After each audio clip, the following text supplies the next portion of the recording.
Të nderuar miq, të dashur vëllezër dhe motra më Krishtin, ja ku jemi së bashku në takimin ton të dytë.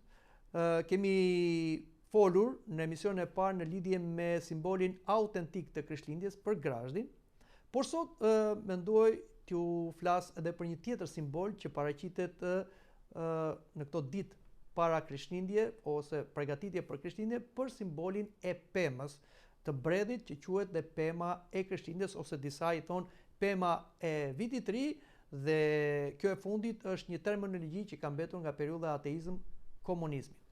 Por le të flasim në lidhje me pemën. Ku e gjejmë neve lidhjen e pemës me Krishtin si pema e jetës?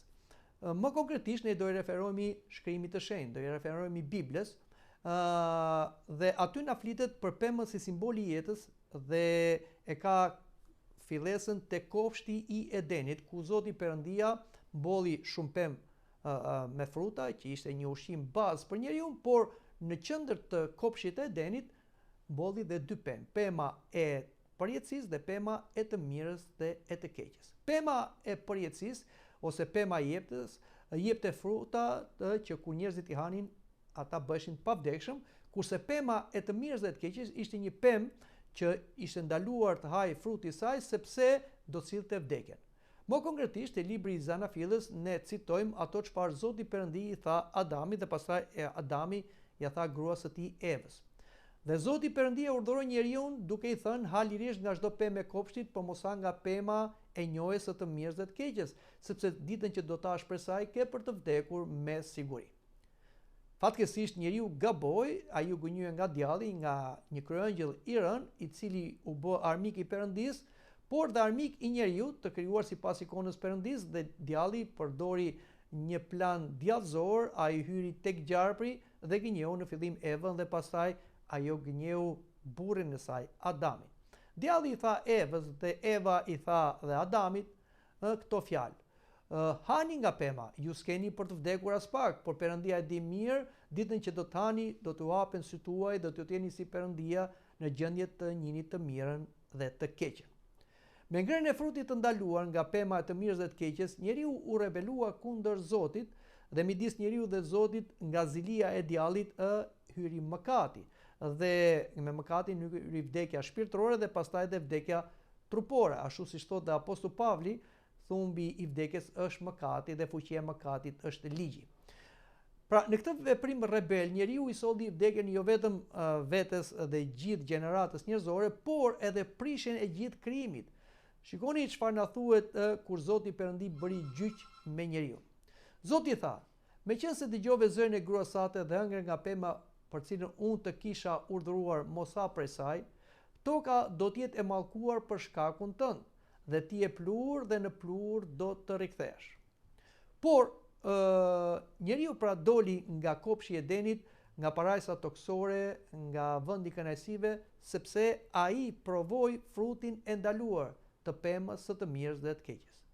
Por Perëndia, në planin e tij të përjetshëm, para se të krijojë bota dhe njeriu, kishte vendosur që përsëri njeriu, edhe pse do të rrëzohej duke ngrënë frutin e një peme të ndaluar, po nga një pemë ai përsëri do të hynte në parajs.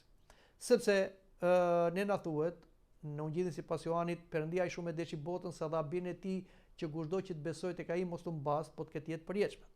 Por çfarë lidhje ka plani i Perëndis në birin e tij që dërgoi në botë me pemën? Ka lidhje. Krishti që ishte bekim u bë mallkim për ne, sepse siç na thotë apostulli Pavli, Krishti na shpengoi nga mallkimi i ligjit, se u bë mallkim për ne sepse shkruar i mallkuar është kushdo që varet në dru. Kështu, pavarësisht se ngrënia e pemës së të mirës dhe të keqes e nxorë njeriu nga parajsa për shkak të mosbindjes, të urdhrit të Perëndis mos ha, përsëri në providencën hyjnore u përdor druri i një peme me cilën u bë kryqi, dhe në të u kryqëzua Krishti, biri i Zotit dhe biri i njeriu. Dhe kështu Krishti, duke u kryqëzuar në drurin e pemës, u bë mallkim, por na shliroi ne nga mallkimi i përjetshëm, dhe me gjakun e tij ai shpagoi mëkatet tona. Dhe ai u bë pema e jetës. Kryqi pra tashmë është pema e jetës, e cila gjendet në parajs, dhe Zoti u premtoi të gjithë atyre që do gjenden besnik deri në fund dhe do kenë një fund krishter që do hanë nga frutat e pemës së jetës. Shikoni çfarë na thuhet në librin e zbulesës. Kush fiton do t'i jap ta nga pema e jetës që është në mes të parajsës së Perëndis. Fruti i kësaj peme është vetë Zoti Jezu Krisht, i cili tha: "Kush ha mishin tim dhe pi gjakun tim ka jetë përjeshme, unë do ta ngjall atë në ditën e fundit. Kush ha mishin tim dhe pi gjakun tim mbetet tek unë dhe unë në të." Kisha ortodokse në himnologjinë e saj të pasur me shumë teologji këndon në ditën e lartësimit të kryqit, në datën 14 shtator, në lidhje të kryqit si pema e jetës. Ja çfarë këndon kisha: "E ani popull, duke parë mrekulli paradoksale, ti falemi fuqisë së kryqit, se një dru në parajs nxori si lastar vdekjen, ndërsa ky lulëzoi jetën. Duke pasur Zotin e pamëkatshëm të gozhduar nga kryqi, ne gjithë kombet vjelim pa prishjen dhe thrasim: Lavdi ty që nëpërmjet kryqit shfarose vdekjen dhe na shirove." Pra, druri i kryqit u bë bekim për gjithë natyrën e pemëve, dhe një tjetër him thot: "U gëzofshin gjithë drurët e pyllit, sot u shenjtërua natyra e tyre nga druri zotëror që u mboll në fillim, se ai në të undë përmes këtij që ngrihet mallështojmë dhe i falemi Krishtit ton." Pra, druri i një peme të ndaluar na nxori nga parajsa, por përsëri druri i kryqit kur u bashkua Krishti në të, pra u kryqëzua, na vendosi në parajs dhe siç thash bekoi dhe natyrën e pemëve. Kështu për të krishterët ortodoks, kryqi është simboli i Krishtit dhe i vetë jetës. Prandaj ajo është shenja që i mbron, i zbukuron dhe i shenjtëron të gjitha, aq sa në një tropar të kishës na thuhet: "O kryq, ruajtës i gjithë botës, o kryq, zbukurim i kishës, o kryq, forcimi i mbretërve, o kryq, lavdia e angjëve dhe plaga e demonëve." Por le të flasim tashmë për pemën e bredhit që paraqitet si një simbol i Krishtlindjes. Ku dhe kur e ka origjinën? Origjina e pemës së Krishtlindjes është jo shumë e qartë për shkak të gojdhënave të ndryshme dhe këngëve që vijnë më shumë nga Evropa perëndimore. Për shembull, na thuhet një lloj tradite që mbahet në perëndim se pema e Krishtlindjeve është lidhur me Shën Bonifacin, flasim në shekullin e 7 dhe me qytetin gjerman Geismar. Njëherë gjatë jetës së tij, ai Shën Bonifaci prehu pemën e Thorit, një perëndi pagane, por që njerëzit adhuronin një pemë lisit të madh, duke menduar se ai është një vend i perëndive ose vetë perëndi. Kështu që Shën Bonifaci, për të çliruar këta popull pagan nga besotnia, previ këtë pemë në rrënjë. Por pa që nga rrënjët e lisit të rrëzuar doli një brell dhe ai e pa këtë si një shenjë bekimi, duke thënë: "Let jetë Krishti në qendër të familjeve tuaja." Dhe kështu përdori drurin e bredhit si një simbol të krishterimit. Por unë themi se kjo nuk është një traditë autentike, mund të jetë një gojdhën, por më konkretisht pema si simboli i Krishtlindjes u vendos nga Martin Luteri, flasim në shekullin e 16, ky kryetar i reformës protestante.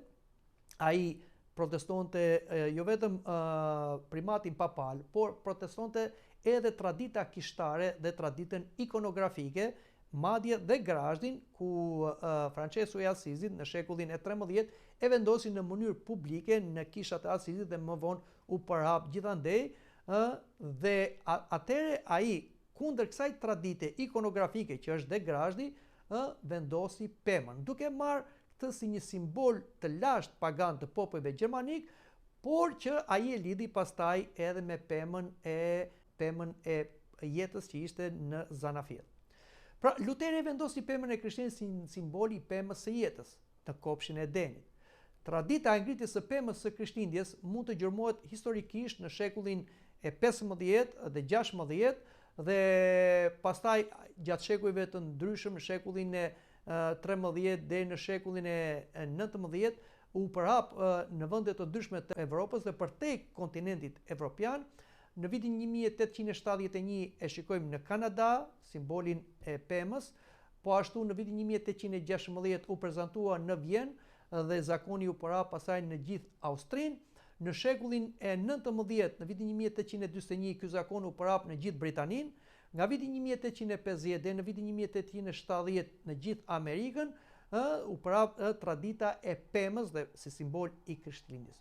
Kisha romano-katolike e pranoi me shumë vonesë këtë simbol që nuk është autentik, si simboli i Grazhdit, por e vendosi pastaj sepse shikoi që në vende ku kishte të krishterë romano-katolik, ata e morën dhe importuan pra këtë simbol të Krishtlindjes. Kështu që patjetër që u vu përpara një fakti dhe pema e parë e Krishtlindjes e vendosur në sheshin e Shëmpjetrit në Vatikan është në vitin 1982, pema i udhëruar nga Papa Gjon Pali II nga një bashkëqytetar polak i cili solli pemën në Rom. Kjo traditë është festuar që nga ajo kohë çdo vit vendoset në Vatikan, krahas dhe Grazhdit. Por më në fund ky simbol i Krishtlindjes u vendos edhe në lindje dhe në vendet ku ishte krishtërimi ortodoks dhe sidomos u vendos në ato vende ateiste komuniste që donin të eklipsonin Krishtlindjen, të ishnin simbolikën autentik të Krishtlindjes që ishte Grazhdi dhe vendosën pemën duke quajtur dhe pema e vitit të ri. Sot pema e Krishtlindjes është përhapur në gjithë botën, përveç në vende fundamentaliste, ekstremiste, fetare, që nuk tolerojnë simbolet e një feje tjetër. Por, shqetësuese është simbolika që përdoret bashkë me pemën. Derisa kryqi është simboli i Krishtit dhe është shenja e birit të njeriu, se na thuhet tek ungjit, sidomos dhe të ungjiti sipas Mateut, por dhe kryqi thamë është pema e jetës, dhe mund ta lidhim pemën, pra bredhin, si një simbol të Krishtlindjes, sepse lidhet, mund ta themi, bëjmë një lidhje të sforcuar, por mund ta bëjmë si pema e jetës edhe Krishti si frutat e pemës së jetës. Përsëri nuk shikojmë zakonisht te kjo pemë shenjën e Krishtit, shenjën e kryqit. Pa shenjën e Krishtit, asgjë nuk i takon atij. Madje edhe ikonat që i dedikohen fytyrës së Krishtit, nëse nuk kanë shenjën e kryqit mbas kokës së Krishtit, në aureolën dhe inicialet ON, unë jam ai që jam, ne nuk mund themi se ai është Krishti, por është thjesht një figurë, një portret i çdo kujt, por jo i Krishtit. Kështu edhe një pemë, çfarëdo qoftë ajo, nëse nuk e ka në majën e saj shenjën e Krishtit, nuk mund ta quajmë pema e Krishtlindjes, po një pemë çfarëdo, dikush mund ta quajë atë fatësjellse ose mund ta quajmë një idhull, sepse çdo gjë që mendohet si fatësjellse dhe është ndarë nga Perëndia, nga simbolet e Perëndisë që ne të krishterët i kemi shumë të qarta, ajo kthehet në një idhull. Ky është një idhull pastaj pagan, ashtu si bënin dhe njerëzit në kohët e lashta që nga padituria adhuronin pemët, ose siç gaboi edhe njeriu në fillim duke menduar se tek pema e të mirës dhe të keqes fshihej pavdekësia, po që ishte një gënjeshtër e djallit. Për shembull, egjiptasit adhuronin pemët dhe adhuronin pemët e gjelbra, por në Egjipt nuk ka bredha, ata adhuronin palmën, dhe më bredhi adhurojnë në Romën e lashtë, në Greqinë e lashtë, por ndoshta edhe tek ne ilirët, dhe ishte shenja e perëndesës Artemisa, mbrojtëse e lindjeve, po ashtu dhe në Azinë Veriore, bredhi konsiderohet si pema kozmike e mbjedhur në mes të universit.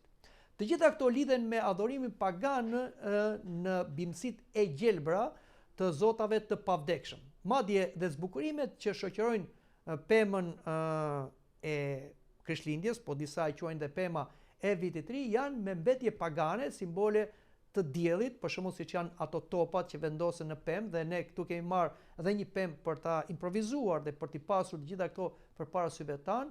Këto topa që vendosen janë simbole të diellit që përdorin paganët dhe i vendosin tek pema sepse njerëzit pagan adhuronin diellin.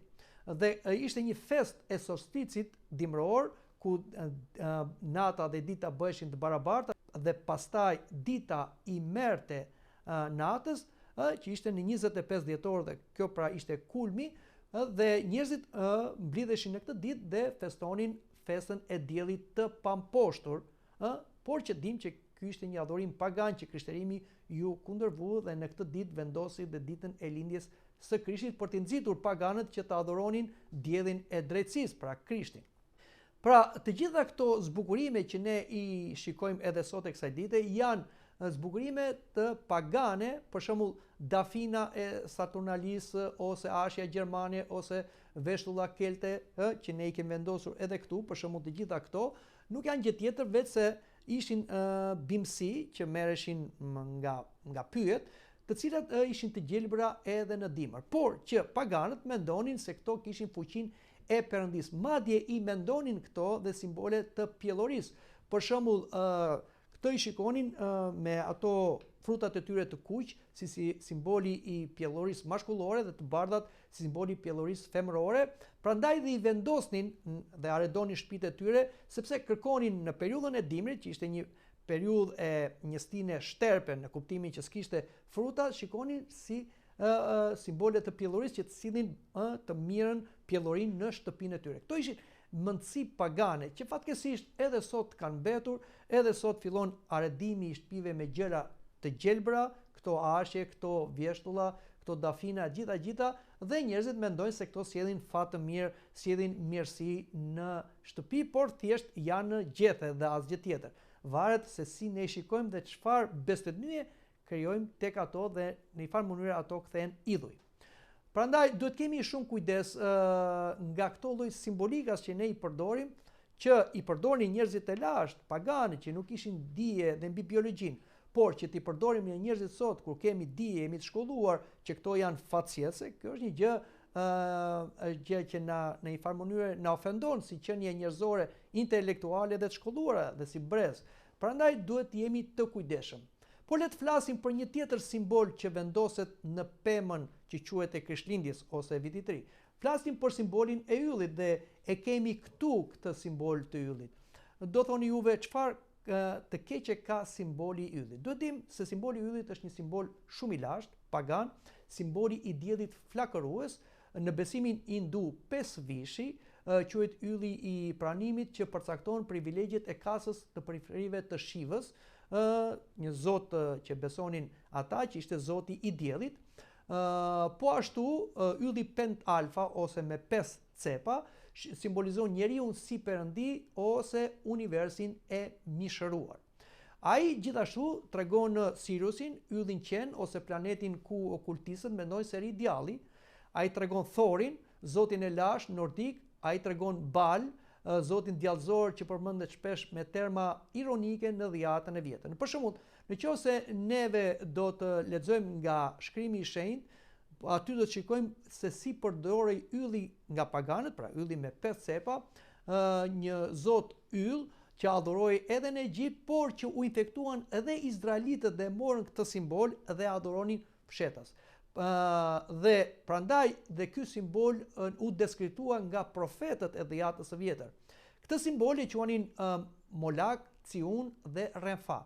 Profeti Amos i akuzoi izraelitët për tradhti ose kurvëri shpirtërore sepse ata e merrnin këtë simbol të diellit dhe adhuronin fshetas, siç thash. Shikoni çfarë thot profeti Amos duke qortuar izraelitët. Por ju keni krijuar imazhet tuaj në faltoren e Molokut, perëndia i Amonitëve dhe i Fenikasve, dhe Ciuni, yllin e Zotit tuaj në cilin e bët për vete. Dhe e kishte fjalën për yllin me 5 cepa, pra që është një yll që vjen nga paganizmi.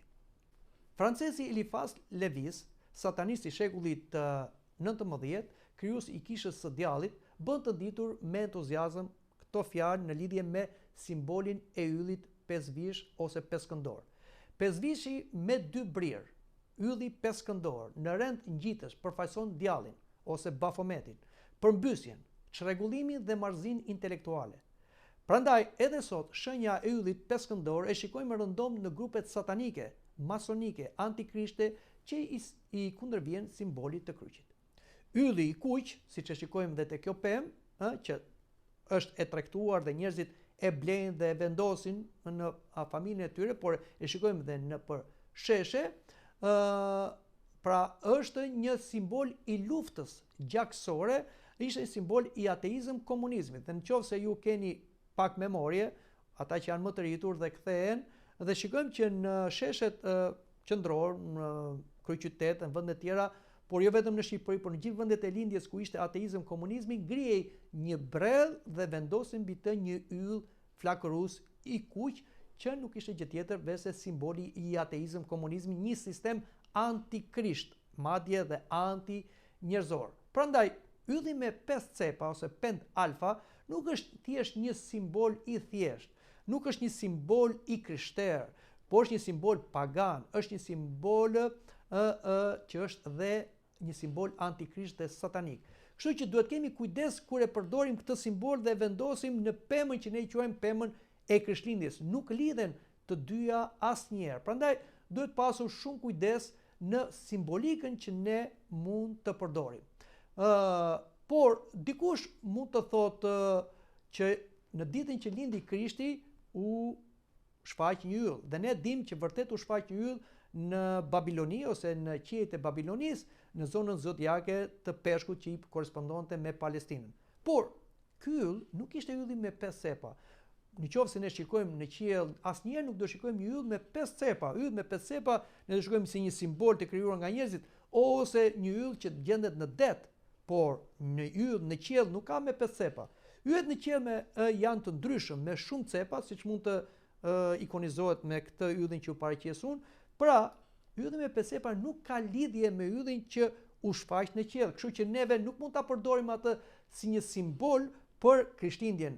Dhe duhet dim se në qiell nuk ishte një yll i zakonshëm, por siç edhe sqaruam në emisionin e parë, po sqarojmë edhe përsëri, ishte një angjëll i cili u shfaq në formën e një ylli për t'i drejtuar astrologët për tek Krishti që është krijuesi i qiellit dhe yjeve, që të adhuronin krijuesin në vend të krijesës, në vend të yjeve. Prandaj nuk është i përligjur edhe kjo që neve të vendosim një yll thjesht, aq më tepër me 5 cepa, për të treguar se në natën që lindi Krishti në Betlehem të Judes u shfaq një yll. Prandaj duhet dim që t'i përdorim mirë simbolet. Simbolet të dashur të krishterë kanë doktrinë, kanë ideologji, kanë dhe energji. Ashtu si ne kemi simbolet tona që na tregojnë doktrinën tonë të krishterë, siç është kryqi, por edhe energjinë e perëndishme që kryqi e nxjerr fuqishëm tek ata që i besojnë. Prandaj ne të krishterët bëjmë dhe mbajmë shenjën e kryqit dhe me anë të këtij simboli ne tregojmë besimin ton, jo vetëm për vete, por dhe e përcjellim tek të tjerët, madje përcjellim dhe energji nga kryqi. Kjo është arsye që në kishën tonë ortodokse çdo mister kryhet me shenjën e kryqit. Prandaj ne nuk mund të heqim kryqin si simbol i Krishtit, aq më tepër i Krishtlindjes, sepse Krishtlindja thot lindja e Krishtit. Kisha vërtet mori elemente pagan dhe i krishterizoi ato dhe i vendosi në festat tona të krishtere, për shembull siç ishte edhe festa pagane e solsticit të dimrit ose e diellit të pamposhtur, por i krishterizoi ato duke vendosur simbole të krishtera, jo me simbole pagane, siç vazhdon dhe sot ylli me 5 cepa, që është një simbol pagan, një simbol i diellit, që adhuronin pagan, një idhull, madje edhe më keq, një simbol antikrisht dhe satanist. Prandaj duhet i përdorim këto gjëra me vetëdije, me arsye, dhe jo thjesht në mentalitetin e turmës dhe të bëjmë si të paditur. Për njerëzit që janë jashtë dhe nuk dinë, ne nuk mbajmë përgjegjësi, por për ne që jemi pjesë e kishës, kisha gjithmonë thot vërtetën me dashuri dhe përsëri na tregon edhe në lidhje me simbolikat dhe për atë çfarë duhet përdorim në lidhje me Krishtlindjen, që autentike është grazhdi, por nëse duam të përdorim një pemë në lidhje me Krishtlindjen dhe ta paraqisim pemën si simbol të kryqit, të pemës së jetës dhe frutat ose topat i paraqisim si frutat e shpirtit të shenjtë, të zjarrt, por nëse neve duam t'ia dedikojmë këtë pemë Krishtit, neve do të vendosim simbolin e Krishtit dhe jo simbolin që ishte antikrisht, simboli i yllit. Pra, të vendosim një kryq, është shumë e thjeshtë. Duke vendosur një kryq, kjo pemë bëhet atëre pema e Krishtlindjes dhe ja. Kështu pra, kjo pemë, edhe pse nuk mund të ketë një njeri afër, boll me shenjën që ka të kryqit, tregon tek ata që e shohin se ka lidhje me krishtërimin dhe ne mund t'i tregojmë se kjo pemë ka lidhje me kryqin si pema e jetës dhe me Krishtin që është fruti i jetës. Prandaj të dashur krishterë, nëse doni të bëni krahas grazhdit edhe pemën, vendosni mbi të një kryq dhe mos vendosni një yll, sepse atëre ai nuk është pemë e Krishtlindjes, është një illull, është pemë e Antikrishtit dhe pa dashur ju keni futur simbolet e Antikrishtit në shtëpitë tuaja. Çfarë lidhje ka Krishti me Antikrishtin? Prandaj duhet i ndajmë ca gjëra. Kështu që duhet të dimë të përdorim mirë simbolikat. Unë kam marrë edhe diçka tjetër. Në arredimin e shtëpive tona, më datën 6 dhjetor dhe ditët e tjera, por dhe në përsheshe, shfaqet edhe një plakush me rroba të kuqe që mban një thes, hypën në një karrocë që tërhiqet nga drerët, quhet Santa Claus, disa i quajnë Babbo Natale. Por ky është Shën Nikolla. Ky nuk është ai që njohim ne. Ky është një Shën Nikolla i shpërfytyruar në kufijtë e blasfemisë. Prandaj, edhe kjo figurë nuk duhet mbajtur në shtëpi.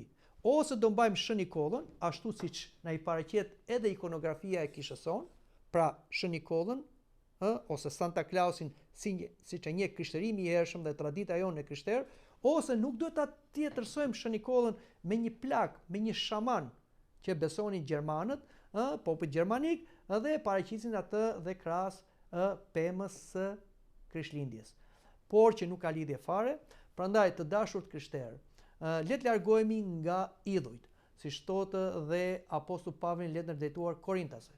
Të dashur të mi, largoni nga idhujt. Ai që dëshiron ta presë Krishtlindjen me frymën dhe simbolet e krishtera, patjetër që duhet të ndërtoj Grazhdin, një simbol autentik i Krishtlindjes, paleo-kristian, shekullor, por dhe në qoftë se do të vendosë një pemë, tham të vendosi kryqin dhe atëre ajo kthehet dhe i dedikohet pemës së Krishtlindjes dhe i dedikohet lindjes së Krishtit. Lindjes njerëzore të birit të Perëndisë prej Virgjëreshës Mari në Betlehem të Judes. Mendoj që këtu ta mbyllim edhe takimin ton, duke u përpjekur për sqaruar sadopak simbolikën e Krishtlindjes.